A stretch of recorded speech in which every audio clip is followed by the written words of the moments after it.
Hi, this is Devin Denver, and today we're going to be looking at SF2 today. This program will have an LED light activated by a photoresistor detecting light. The photoresistor will activate the buzzer when the light is detected.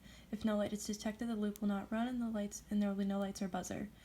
This program also has a button put into it that will disable the program.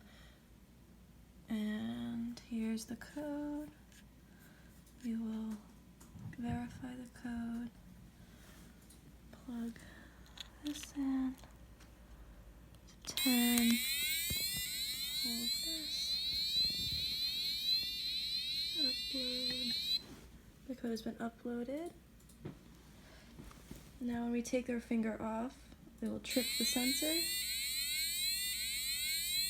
And hit the button. And for 5 seconds, the alarm will be disabled before it turns on.